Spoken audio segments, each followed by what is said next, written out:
Cognitive psychologists define habits as automatic behaviors triggered by situational cues. They're things we do with little or no conscious thought. I read in the book Hooked. Furthermore, two pulleys of human behavior to make an action likely include ease of action and motivation to do it.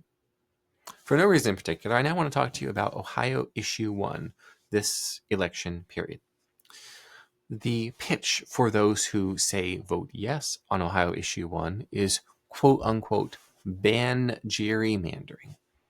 Gerrymandering is this idea that you can sculpt districts in order to make it likely that your team is going to win. That's the layman Lisec version of gerrymandering definition. Here's something interesting.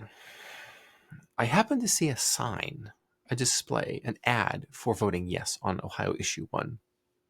And I couldn't help but notice that the signage was lower left to upper right. The letters were arranged in that way, sort of like a call to action, a banner, a slogan almost. And I thought, why does that look so familiar? Vote yes, Ohio Issue 1, the call to action, ban gerrymandering. And then I realized that the known socialist Alexandria Ocasio-Cortez, or AOC, that was the way that her signage was arranged. Sloping upwards, tilted upwards, slanted upwards, arranged upwards, the text from lower left to upper right. Furthermore, Democratic Socialist, leftist, left-wing slogans, signs, banners, it is typical for that text to be arranged that way. And I thought, what we have here is a habit being called upon for activist, conscious, liberal Democrat voters in Ohio without saying this is a partisan issue. It is a way of bringing forth an automatic behavior, vote this way, with a situational cue. You see text that's arranged this way, you're a good person, so you vote the way that we want you to with this.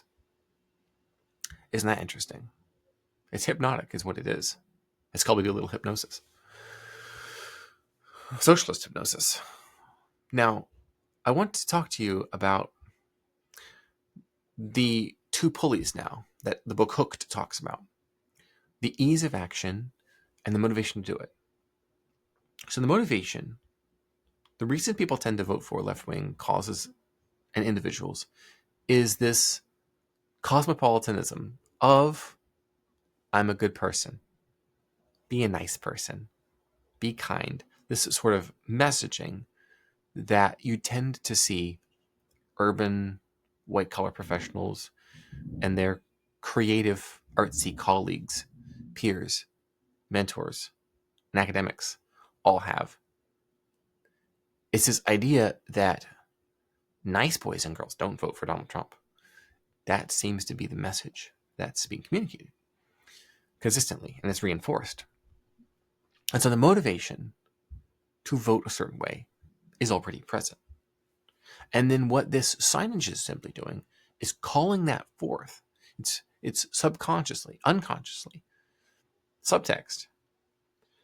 It's calling forth that motivation. It's reminding you that you're motivated to do this, to vote this certain way, without saying any of that explicitly. And the call to action of ban gerrymandering makes it, well, that's bad. Yes. Now, I looked into the issue. What do you think I found?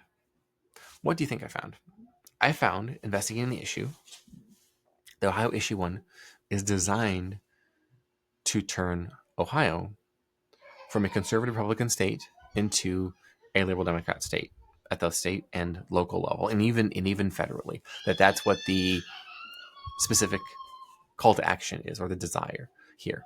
Now let's talk also about ease of action.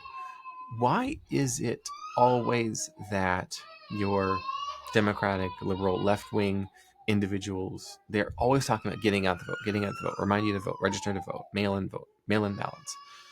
Well, the idea is to focus on how easy it is, how easy it can be, how easy it should be. Bring a friend. It's a sort of social occasion. Doing it. You're motivated and it can be easy. Ban gerrymandering, right? It's not fair. That language is used as well. It gives an unfair advantage. Gerrymandering gives an unfair advantage to Republicans, right? Now, that's another interesting issue that's brought up here, the sense of fairness. It's known that the left wing tends to focus on the plight of the minority, the underprivileged. In the past, it was like being nice to them, being kind to them, be a good person, be a good effing person, is how a lot of these types say now and have it on bumper stickers and whatnot. Coexist. To paraphrase a famous Friedrich Nietzsche quote, no one is so inferior as the one who demands equality. Now, the goal is to change the rules. It's not to create equality. Demanding equality, what you really mean is, I'm more equal than you. It's fair for me to have an advantage. It's a fair advantage, right? The goal is to play with the rules. I am now reminded of the Tim Ferriss technique. If you've ever read or heard the audiobook version of The 4-Hour Workweek by Tim Ferriss, do you recall much about that book?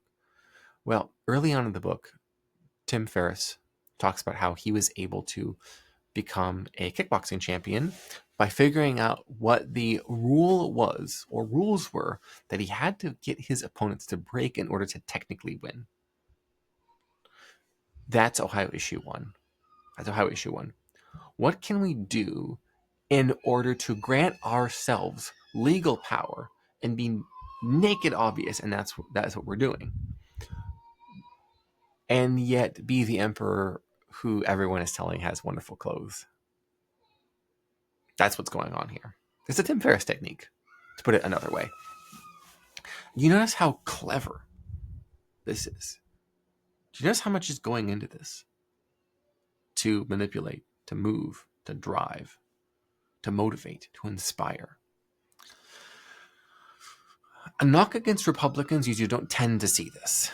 You tend to see the same subconscious persuasion, which is American flag iconography everywhere. Bald eagles, patriots, guns, and Uncle Sam. Vote for this person. Here are the stars and stripes. Vote for this person. Right? It's in your face. It's obvious. It's not particularly clever, and yet it works. There was a report of, I believe in the 2018 midterm election, there was a report that individuals who, and I don't actually know how they could have possibly surveyed this, but it is what it is. There's this idea that somebody who witnessed an American flag flying in person prior to the election voting, day of voting, prior to voting, was more likely to vote for Republican candidates. There's something there. So I don't know how you could possibly figure that out, but there was a report about that. And so now I wonder if the American flag, the Americana, the patriot iconography is used by the GOP, is used by conservatives for that particular reason. And then I wonder how this extrapolates onto your situation and your business. What is it that you want? You know what this reminds me of? Pharmaceutical ads on television in the United States, where as these horrific side effects are being read off, you see people engaging in the activities that someone suffering the condition that the drug is supposed to cure is experiencing. Experiences that they long for, but because of whatever issue they're experiencing, given the illness or the disease, autoimmune or otherwise, they're unable to experience. So you see people doing things that you wish you could do. And so you associate your longing for that future, or maybe your past as well. You used to be able to do that, and you want to be able to do it again. The idea here is that you associate the product with the experience. I will be able to get that experience if I do this. I'm a good effing person if I vote yes on Ohio Issue 1. I'm a I'm a true American patriot if I vote for this candidate. You know how this goes, right? It goes to identity. The motivation is already there. If you have that identity, I'm a good effing person, I will never vote for Republicans. And if that's your identity, then you can be easily moved to action. Automatic behaviors triggered by situational cues, things we do with little or no conscious thought. Yeah, that's why it's not conscious persuasion. It's subconscious. It's we're going to adjust the font to look like AOC and other socialist campaign slogan typefaces, so that it's no conscious thought required persuasion. Socialist hypnosis. And it works. It works. Same thing with American flags everywhere. Notice that people who want to court Trump voters, like Vivek Ramaswamy, wear the same dark blue suit, tailored very similarly, white shirt, red tie, red the same hue. Right? Vivek wants us to see him and see Trump, like a young Cincinnati American Trump. That's what his objective, I believe, is. He understands this. Fortunately, the old ways of, well, just put up an American flag and they'll vote for me, that sort of lowbrow persuasion for the conservatives and Republicans, it does seem to be over. And not a moment too soon. Now we're going to think about what it is that you're marketing, what you're promoting. What are the situational cues? What are the things that can be done with little or no conscious thought? The automatic behaviors that can be triggered. Well, the automatic behavior you want to trigger is pulling out the credit card, typing in their credit card information, right? That's the behavior that you want to trigger automatically. So what's the situational cue?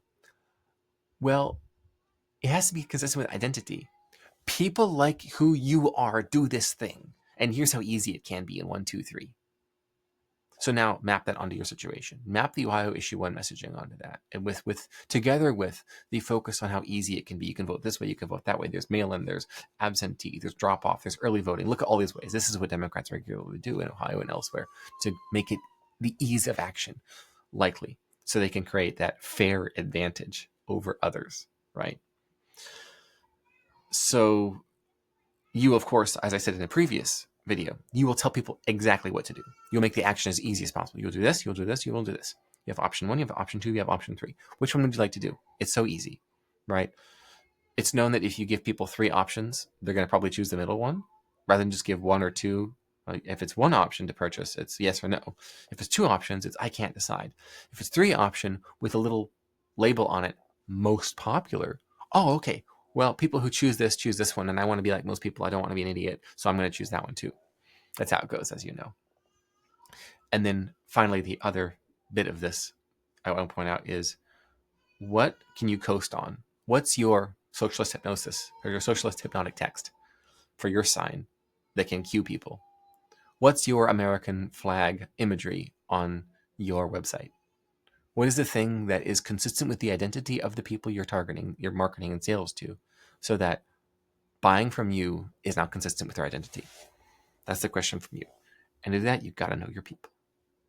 It's called, we do a little socialist hypnosis.